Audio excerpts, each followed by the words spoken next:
Bayangkan jika setiap ayat dalam Al-Fatihah bukan sekadar doa, tapi kunci rahasia yang menyatu dengan tubuh manusia.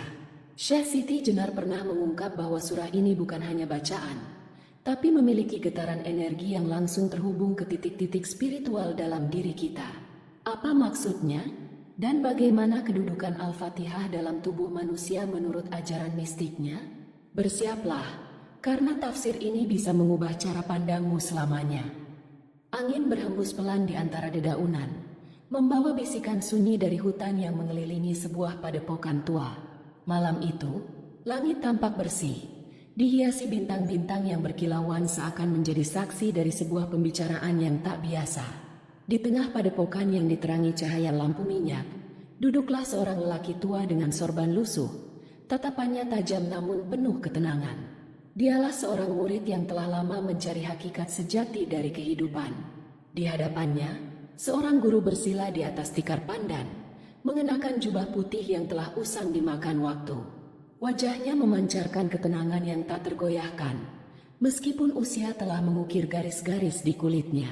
Dialah seorang sufi yang dikenal dengan ajaran-ajaran yang tak lazim, ajaran yang seringkali dianggap menyesatkan oleh banyak ulama. Namun bagi mereka yang haus akan makrifat, ia adalah samudra luas yang menyimpan kebijaksanaan yang sulit ditemukan. Guru, aku telah membaca Al-Fatihah sejak kecil, ujar murid itu dengan suara ragu. Tapi aku merasa ada sesuatu yang lebih dalam dari sekadar bacaan harian. Apa benar surat ini menyimpan rahasia yang melampaui batas akal manusia? Sang guru mengangkat kepalanya, menatap muridnya dengan mata penuh kebijaksanaan. Al-Fatihah bukan sekadar bacaan. Nah, ia adalah kunci, pintu menuju pemahaman hakiki tentang manusia dan semesta. Setiap ayatnya adalah pantulan dari diri kita sendiri, dari jasad hingga ruh. Jika kau mampu membacanya bukan hanya dengan bibirmu, tetapi dengan hatimu, maka kau akan memahami sesuatu yang selama ini tersembunyi. Murid itu mengernyitkan dahi, merasa semakin penasaran. Apa maksudnya? Guru, bagaimana mungkin sebuah surat suci bisa menggambarkan tubuh manusia? Sang guru tersenyum tipis. Apakah kau siap mendengarkan kebenaran yang tak semua orang sanggup menerimanya?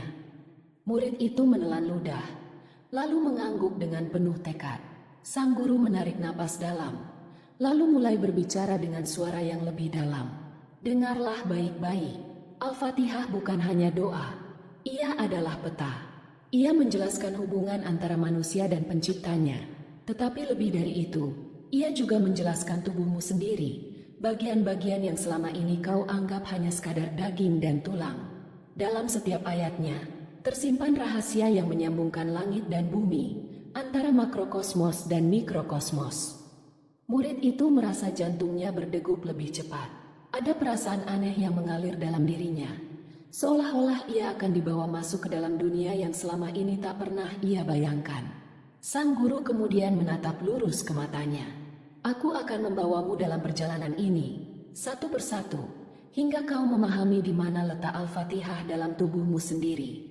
Namun ingat, perjalanan ini bukan untuk mereka yang takut kehilangan dunia. Angin kembali berhembus, membawa bisikan gaib yang tak dapat dimengerti. Malam itu, sebuah rahasia mulai terbuka, dan murid itu merasa ia tak akan pernah sama lagi setelah mendengarnya. Malam semakin larut, tetapi murid itu tak merasakan kantuk sedikit pun. Kata-kata sang guru terus berputar dalam kepalanya, seolah menjadi bisikan gaib yang menuntunnya ke dalam pemahaman yang lebih dalam. Sang guru masih duduk bersila, menatap langit yang bertabur bintang. Dengarlah baik-baik, nak, ucapnya perlahan. Manusia bukan sekadar makhluk yang hidup di atas bumi. Tubuhmu adalah bayangan dari semesta ini. Apa yang ada di luar, ada pula di dalam dirimu. Apa yang ada di atas, ada pula di bawah. Murid itu mengernyitkan dahi. Maksud guru, tubuh manusia adalah cerminan dari alam semesta. Sang guru tersenyum tipis, lalu mengangguk. Tepat sekali. Itulah yang disebut dengan makrokosmos dan mikrokosmos.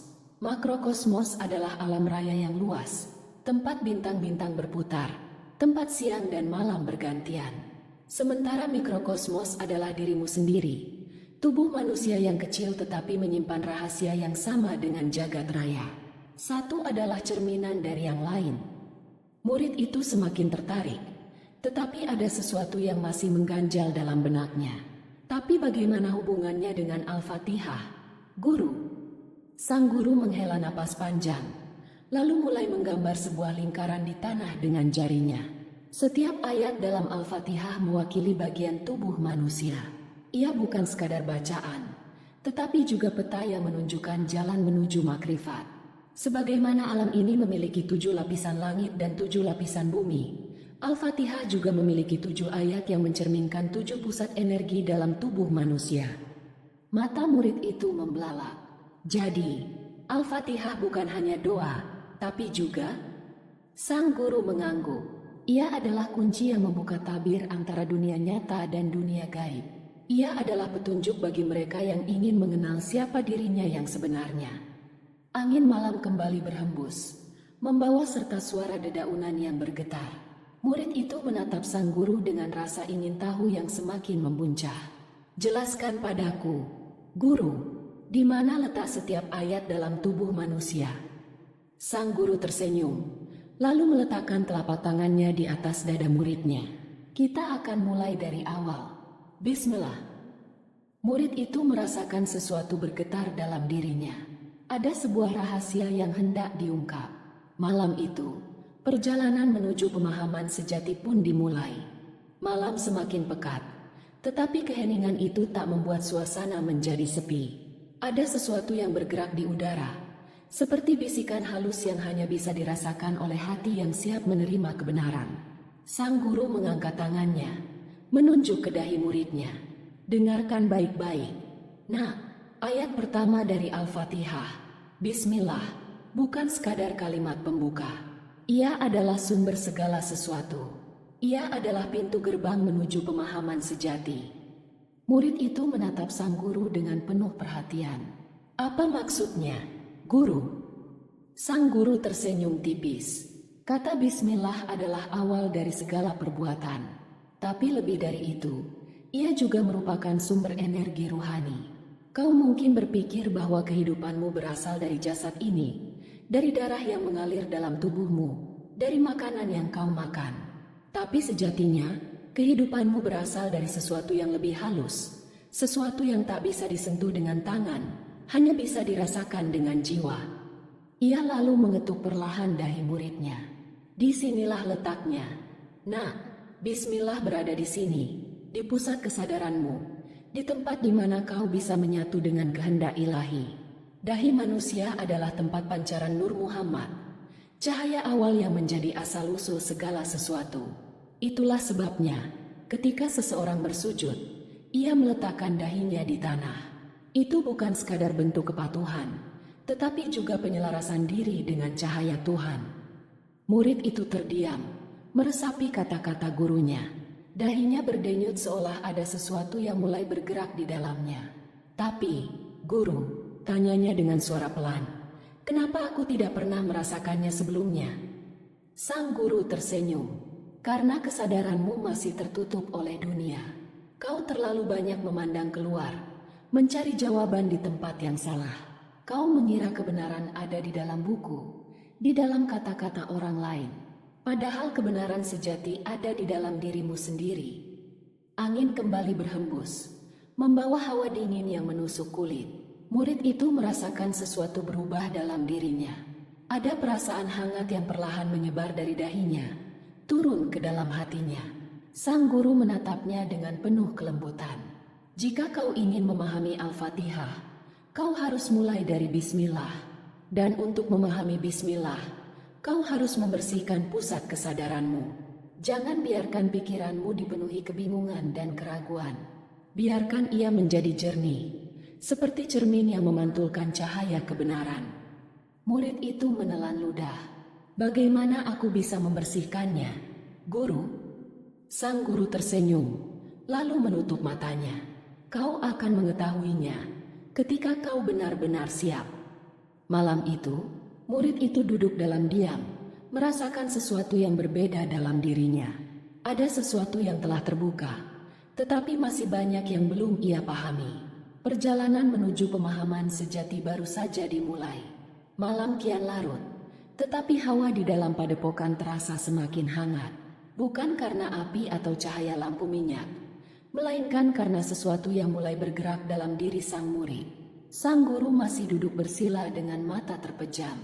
Ia seakan membiarkan muridnya meresapi apa yang telah dijelaskan sebelumnya. Namun, ketika angin kembali berhembus, ia pun membuka matanya perlahan. Setelah bismillah, ucapnya, ayat berikutnya adalah Ar-Rahman Ar-Rahim. Dan dengarkan baik-baik, nak, karena ini adalah inti dari keberadaanmu. Murid itu mengangkat kepalanya, menatap gurunya dengan penuh rasa ingin tahu. Sang guru meletakkan tangannya di dada muridnya, tepat di atas jantungnya. Ini adalah tempatnya. Nak, Ar-Rahman Ar-Rahim bersemayam di dalam hatimu, di dalam jantung yang terus berdetak sejak kau dilahirkan hingga nanti kau kembali ke asalmu. Murid itu mengerutkan kening. Mengapa jantung, guru? Sang guru menarik napas dalam sebelum menjawab. Karena Ar-Rahman berarti kasih sayang yang meliputi seluruh makhluk, sedangkan Ar-Rahim adalah kasih sayang yang khusus bagi mereka yang mengenalnya. Jantungmu, nak, adalah sumber kehidupanmu. Ia memompa darah ke seluruh tubuh, menghidupkan setiap sel dalam dirimu. Begitu pula kasih sayang Allah. Tanpanya, kau bukan apa-apa. Tanpanya, kehidupan ini tak akan pernah ada. Murid itu merasakan detak jantungnya sendiri, sesuatu yang selama ini ia abaikan. Setiap detakan jantungmu adalah panggilan ilahi, lanjut sang guru. Kau mungkin tak menyadarinya, tetapi di dalamnya ada zikir yang tak pernah berhenti. Coba dengarkan. Murid itu menutup matanya dan mencoba merasakan denyut nadi di dadanya. Dalam keheningan malam, ia mulai mendengar sesuatu. Sebuah ritme yang konstan, seperti bisikan samar yang tak terdengar oleh telinga, tetapi terasa jelas dalam jiwa. La ilaha illallah. Murid itu terkejut. Ia membuka matanya dan menatap sang guru. Guru, apakah benar jantung kita berzikir? Sang guru tersenyum. Itu adalah rahasia yang tak semua orang ketahui. Sejak kau dilahirkan, jantungmu telah mengucapkan la ilaha illallah tanpa henti. Ia adalah suara ruhmu, suara yang hanya bisa didengar oleh mereka yang telah membuka mata hatinya. Murid itu menggigit bibirnya, mencoba memahami apa yang baru saja ia dengar. Sang guru melanjutkan. Ketika seseorang mulai memahami bahwa kasih sayang Allah mengalir dalam dirinya, maka ia akan merasakan kedamaian yang sejati. Tak ada lagi ketakutan, tak ada lagi kegelisahan, karena ia tahu bahwa jantungnya sendiri telah bersaksi atas keberadaannya. Murid itu menundukkan kepalanya. Ia merasa ada sesuatu yang menghangat dalam dadanya, sesuatu yang membuat air mata menggenang di matanya. Sang guru tersenyum lembut. Sekarang, kau telah memahami bahwa Ar-Rahman Ar-Rahim bukan sekadar kata-kata. Ia adalah denyut kehidupan yang terus berulang dalam tubuhmu. Namun perjalanan kita belum selesai. Angin malam berhembus lembut, membawa serta rasa tenang yang tak bisa dijelaskan dengan kata-kata. Malam itu, jantung sang murid mulai berdetak dengan cara yang berbeda. Malam masih menyelimuti padepokan, namun sesuatu telah berubah. Murid itu kini merasakan setiap detak jantungnya dengan cara yang berbeda. Ia sadar bahwa jantungnya bukan sekadar organ yang bekerja tanpa tujuan, tetapi sebuah saksi dari kasih sayang Allah yang terus berdenyut dalam dirinya. Sang guru, yang masih duduk bersila dengan penuh ketenangan, mengangkat kepalanya. Tatapannya kini beralih ke bagian tubuh lain. Ia mengetukkan jarinya perlahan ke perut muridnya.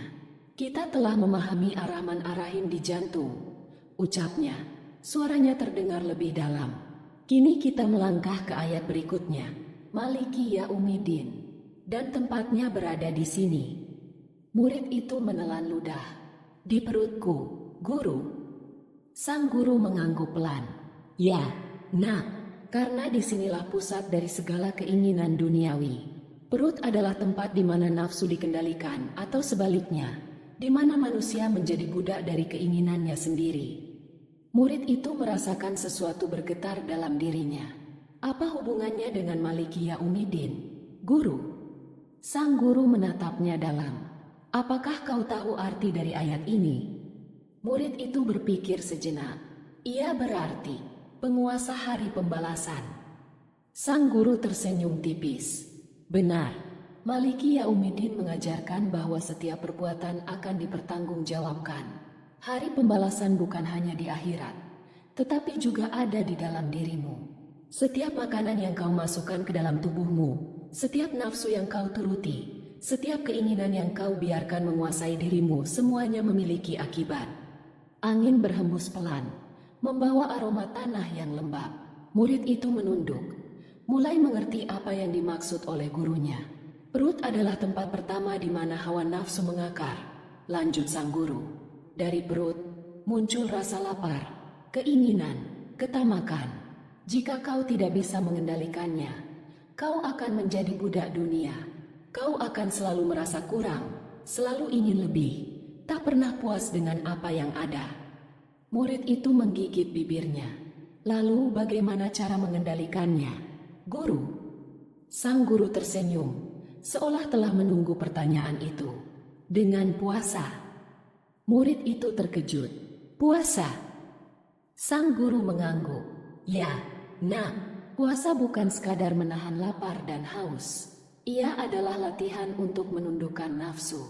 Ketika kau bisa menahan diri dari makanan, kau juga belajar menahan diri dari keserakahan, dari keinginan yang tak perlu. Itulah sebabnya, dalam setiap ajaran sufi, puasa adalah jalan utama menuju kesadaran yang lebih tinggi. Murid itu terdiam.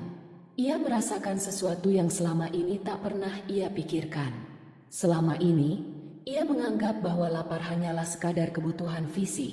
Tapi kini ia mengerti bahwa ada sesuatu yang lebih besar di baliknya. Sang guru menatapnya dalam.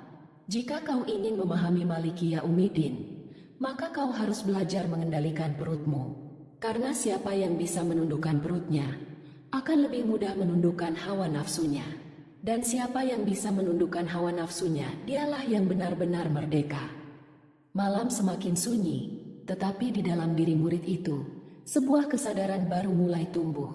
Perutnya terasa kosong, tetapi untuk pertama kalinya, ia merasakan bahwa kekosongan itu bukan kelemahan, melainkan pintu menuju pemahaman yang lebih dalam. Dini hari mulai menyentuh batas malam, tetapi di dalam padepokan itu, pelajaran masih berlanjut. Murid itu duduk dengan punggung tegak, mencoba mencerna semua yang telah ia pelajari. Ia mulai memahami bagaimana Bismillah berada di dahi, Ar-Rahman Ar-Rahim di jantung, dan Maliki Yaumiddin di perutnya. Namun, sebelum ia bisa mengajukan pertanyaan, sang guru mengangkat tangannya perlahan. Ia lalu menggenggam tangan muridnya dengan erat, kemudian menepuk ringan lututnya. Kita tiba pada ayat berikutnya. Iyyaka na'budu wa iyyaka nasta'in. Kau tahu di mana letaknya dalam tubuh? Murid itu menggeleng. Sang guru tersenyum. Lihat tangan dan kakimu. Nah, mereka adalah wakil dari ayat ini. Murid itu menatap kedua telapak tangannya sendiri, lalu melirik kakinya yang bersila. Kenapa tangan dan kaki? Guru, tanyanya. Sang guru melepaskan genggamannya, lalu menatap murid itu dalam. Karena iyyaka na'budu wa iyyaka nasta'in adalah sumpah dan penyerahan diri. Hanya kepada MU kami menyembah, dan hanya kepada MU kami memohon pertolongan. Ayat ini adalah ikrar bahwa hidup kita bukan sekadar untuk diri sendiri, tetapi untuk pengabdian kepadanya. Dan dalam kehidupan dunia, apa yang kita gunakan untuk beribadah dan beramal? Murid itu berpikir sejenak, lalu menjawab, tangan dan kaki. Sang guru mengangguk dengan penuh kepuasan. Benar, dengan tangan kita berbuat, dengan kaki kita melangkah, dengan tangan kita memberi, dengan kaki kita menuju jalan kebaikan. Tanpa keduanya, kau hanya bisa duduk diam dalam keraguan. Murid itu mulai merasakan sesuatu yang berbeda. Ia menatap jemarinya sendiri, mencoba mengingat segala perbuatan yang telah ia lakukan dengan tangannya. Sang guru melanjutkan, tangan dan kakimu akan menjadi saksi atas segala yang kau lakukan di dunia. Jika kau menyentuhkan tanganmu pada kebaikan, ia akan bersaksi di hadapannya. Jika kau melangkahkan kakimu ke tempat yang buruk, ia pun akan berbicara di hari pengadilan. Murid itu merasakan hawa dingin menjalar di tengkuknya. Tapi, guru, tanyanya dengan suara lebih pelan. Bagaimana jika seseorang telah banyak melakukan kesalahan? Apakah ia masih bisa kembali? Sang guru tersenyum lembut. Itulah rahasia dari Iyaka Nastain. Kau tak akan pernah bisa melangkah sendiri. Nah, kau butuh pertolongannya. Sebesar apapun kesalahan yang telah kau lakukan, selama kau berserah dan meminta bimbingannya, jalan itu akan selalu terbuka. Murid itu menunduk, merenungi setiap kata yang ia dengar. Tangannya mengepal, lalu perlahan membuka, seakan mencoba merasakan makna dari apa yang baru saja ia pelajari. Sang guru menepuk pundaknya dengan lembut. Mulai sekarang, perhatikanlah kemana kau melangkah. Perhatikanlah apa yang kau lakukan dengan tanganmu. Karena setiap gerakan adalah doa. Setiap tindakan adalah ibadah. Jika kau melakukannya dengan kesadaran penuh. Malam semakin mendekati fajar. Tetapi di dalam diri murid itu, cahaya pemahaman mulai menyala. Udara fajar mulai merayap ke dalam padepokan, membawa kesejukan yang menusuk kulit. Namun, murid itu tak merasa mengantuk. Kata-kata gurunya masih berputar dalam pikirannya, mengikat hatinya dalam pemahaman yang semakin dalam. Sang guru, yang masih duduk bersila dengan tenang, kini menggerakkan tangannya perlahan ke punggung muridnya. Jari-jarinya menyentuh tulang belakangnya, dari tengkuk hingga ke pinggang. Kita telah sampai pada ihdinas syiratal mustaqim, ucapnya pelan. Dan kau harus tahu, nak, bahwa ini adalah ayat yang menentukan arah perjalananmu. Murid itu menggigit bibirnya. Apa hubungannya dengan tulang belakang, guru? Sang guru menarik napas panjang. Coba kau pikirkan, apa yang terjadi jika tulang belakangmu bengkok? Murid itu terdiam. Ia memahami maksud sang guru, tetapi ia ingin mendengar jawabannya langsung. Sang guru melanjutkan, jika tulang belakangmu bengkok, kau tak akan bisa berdiri tegak. Kau akan goyah, berjalan pun sulit. Begitu pula dengan jalan hidupmu. Syiratal mustaqim adalah jalan lurus yang harus kau tempuh. Jika kau menyimpang ke kanan atau ke kiri, kau akan tersesat, kehilangan arah, dan akhirnya jatuh. Murid itu menelan ludah. Ia merasakan sesuatu yang lain kini hadir di dalam dirinya. Tulang belakang adalah poros keseimbangan, lanjut sang guru. Ia menopang seluruh tubuhmu, sebagaimana jalan lurus menopang kehidupanmu. Setiap gerakanmu bergantung padanya, sebagaimana setiap langkah hidupmu bergantung pada keputusan yang kau ambil. Jika kau ingin menemukan syiratal mustaqim, kau harus menjaga keseimbangan dalam segala hal, dalam pikiran, perbuatan, dan niatmu. Murid itu mengangguk, mulai memahami. Jadi, jika seseorang kehilangan keseimbangan dalam hidupnya, sang guru tersenyum, maka ia akan merasa goyah, sebagaimana tubuh yang kehilangan kekuatan tulang belakangnya. Itulah sebabnya banyak orang tersesat. Nah, mereka tidak lagi tegak di jalan lurus, tetapi condong ke satu sisi, entah ke dunia yang penuh kenikmatan, atau ke ibadah yang penuh kesombongan. Mereka lupa bahwa syiratal mustaqim bukan hanya jalan lurus, tetapi juga jalan yang seimbang. Angin fajar berhembus lembut, membuat dedaunan di sekitar padepokan bergetar pelan. Murid itu menghela napas panjang, meresapi semua yang baru saja ia dengar. Sang guru menepuk pundaknya. Mulai sekarang, berdirilah tegak, jaga keseimbangan dalam setiap langkah yang kau ambil. Karena sesungguhnya, jalan lurus itu tidaklah sulit, yang sulit adalah menjaga dirimu agar tetap berada di atasnya. Murid itu menutup matanya, mencoba merasakan tulang belakangnya sendiri. Ia menyadari betapa selama ini ia tak pernah memperhatikannya, padahal ia telah menopang tubuhnya sejak lahir.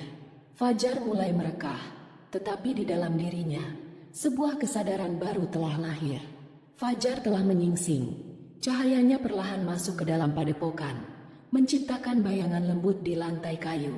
Murid itu masih duduk bersila. Pikirannya penuh dengan pelajaran yang baru saja ia terima. Sang guru menatapnya dengan penuh kelembutan. Kini kita sampai pada syirata ladzina an'amta alaihim, ucapnya pelan, dan tempatnya berada di matamu. Murid itu mengangkat wajahnya. Di mataku, guru. Sang guru mengangguk. Ya, nak, karena mata adalah jendela yang memperlihatkan jalan yang kau tempuh. Jika kau ingin melihat syirata ladzina an'amta alaihim, maka kau harus membuka matamu dengan benar. Murid itu mengerutkan dahi. Bukankah semua orang bisa melihat, guru? Sang guru tersenyum tipis. Tidak, nak, banyak yang memiliki mata, tetapi mereka buta. Mereka melihat dunia, tetapi tidak melihat kebenaran. Mereka melihat bentuk, tetapi tidak melihat hakikat.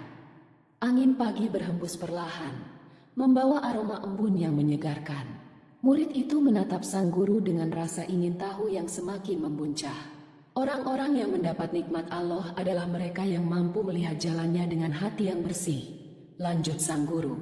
Namun kebanyakan manusia hanya melihat dengan mata jasmaninya, bukan dengan mata batinnya. Mereka melihat dunia sebagai kesenangan, bukan sebagai ujian. Mereka melihat kehidupan sebagai tempat bermain, bukan sebagai perjalanan menuju hakikat. Murid itu menelan ludah. Ia mulai mengingat semua hal yang pernah ia lihat dalam hidupnya. Kesenangan, kemewahan, perdebatan, kebencian. Semua itu kini terasa begitu dangkal dibandingkan dengan apa yang baru saja ia dengar. Bagaimana cara melihat dengan benar, guru? Tanyanya akhirnya. Sang guru menutup matanya sejenak sebelum menjawab. Dengan menyucikan pandanganmu. Jangan biarkan matamu dipenuhi oleh hal-hal yang sia-sia. Jangan biarkan matamu melihat sesuatu yang menyesatkan hatimu. Karena apa yang kau lihat, itulah yang akan membentuk dirimu. Murid itu terdiam.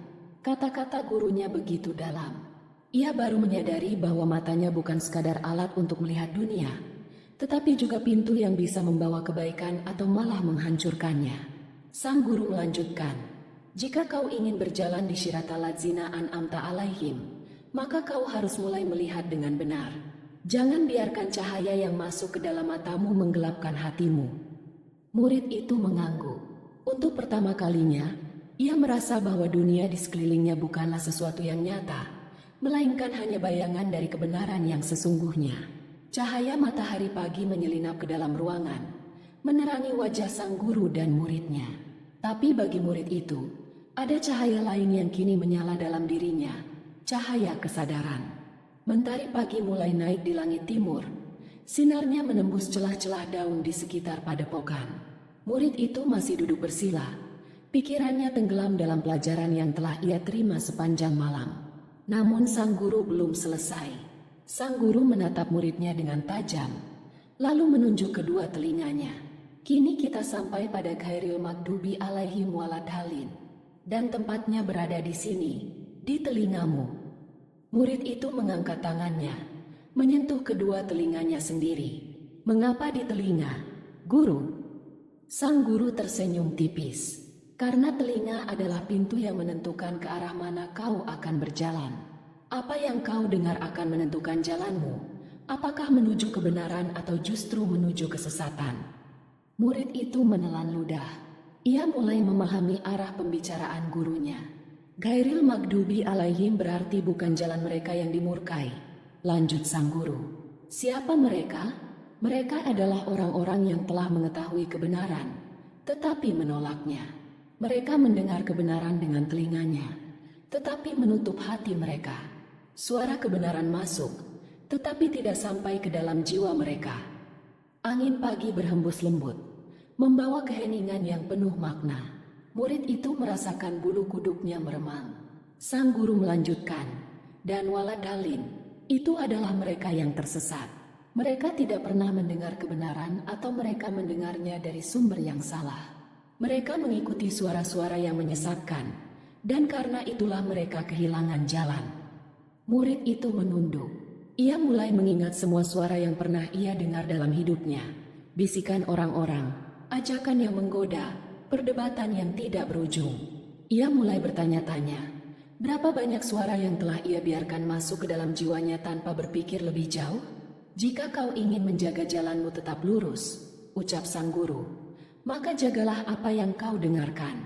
Dengarlah hanya suara kebaikan, suara yang membimbingmu menuju kebenaran. Jangan biarkan telingamu menjadi ladang bagi suara-suara yang menyesatkan. Murid itu mengangguk perlahan. Kini ia sadar bahwa setiap kata, setiap bisikan, setiap suara yang pernah ia dengar telah membentuk siapa dirinya hari ini. Sang guru menatapnya dalam. Mulai sekarang, berhati-hatilah, karena di dunia ini, tidak semua suara adalah kebenaran. Tidak semua yang berbicara adalah pembimbing. Dengarlah dengan hati, bukan hanya dengan telinga. Murid itu menarik napas panjang. Ia merasa ada sesuatu yang berubah dalam dirinya. Di luar, kicau burung pagi terdengar begitu jelas. Tapi bagi murid itu, suara yang paling nyata adalah suara dalam dirinya sendiri. Suara yang mulai menemukan jalan yang benar. Cahaya pagi kini sepenuhnya menyinari padepokan. Sang murid masih duduk bersila, tetapi ada sesuatu yang berbeda dalam dirinya. Matanya lebih jernih, nafasnya lebih tenang, dan hatinya terasa lebih lapang. Malam panjang yang ia lalui bukan sekadar pelajaran, tetapi sebuah perjalanan menuju pemahaman yang lebih dalam tentang dirinya sendiri. Sang guru memandangnya dengan senyum samar. Kini, kau telah mengetahui di mana Al-Fatihah berada dalam tubuhmu. Kau telah memahami bahwa setiap ayat bukan sekadar bacaan, tetapi bagian dari dirimu sendiri. Murid itu mengangguk. Aku mengerti, guru.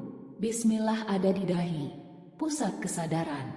Ar-Rahman Ar-Rahim bersemayam di jantung, sumber kasih sayang. Maliki Yaumiddin berada di perut, pusat hawa nafsu dan pengendalian diri. Iyyaka na'budu wa iyyaka nasta'in ada di tangan dan kaki, alat pengabdian. Ihdinas syiratal mustaqim di tulang belakang, poros keseimbangan. Syiratal ladzina an'amta alaihim ada di mata, jendela kebenaran. Dan ghairil maghdubi alaihim waladhalin berada di telinga, pintu penerimaan ilmu. Sang guru tersenyum penuh kebanggaan. Bagus, kau telah memahami hubungan antara tubuh dan Al-Fatihah. Kini, kau tahu bahwa setiap bagian tubuhmu bukan hanya sekadar daging dan tulang, tetapi juga membawa pesan dari Sang Pencipta. Murid itu terdiam. Ia merasakan dadanya bergetar, seolah ada sesuatu yang hendak pecah dalam dirinya. Tapi, guru, apakah ini berarti bahwa setiap manusia telah membawa Al-Fatihah dalam dirinya sejak lahir? Sang guru menatapnya dalam. Ya, nak. Setiap manusia telah membawa kebenaran dalam dirinya. Masalahnya adalah, apakah mereka menyadarinya atau tidak? Sebagian besar orang hanya membaca Al-Fatihah dengan bibir mereka, tetapi tidak dengan jiwa mereka. Mereka menghafalnya, tetapi tidak memahaminya. Mereka mengulanginya setiap hari, tetapi tidak pernah benar-benar hidup di dalamnya. Murid itu menelan ludah. Kini ia memahami sesuatu yang lebih besar dari sekadar bacaan doa. Mulai hari ini, lanjut sang guru, jangan hanya membaca Al-Fatihah. Rasakan ia di dalam tubuhmu. Hidupkan setiap ayatnya dalam tindakanmu. Biarkan ia menjadi bagian dari langkahmu, dari penglihatanmu, dari setiap nafas yang kau hembuskan. Angin berhembus pelan, membawa aroma embun yang segar. Murid itu menutup matanya sejenak. Merasakan udara masuk ke dalam paru-parunya. Ia merasa lebih ringan, lebih damai. Sang guru menepuk bahunya. Perjalananmu belum selesai. Nak, ini baru permulaan. Murid itu mengangkat wajahnya. Cahaya pagi menyinari matanya, membawa sebuah keyakinan baru dalam hatinya. Hari itu, ia tidak hanya memahami Al-Fatihah. Ia telah menemukannya di dalam dirinya sendiri.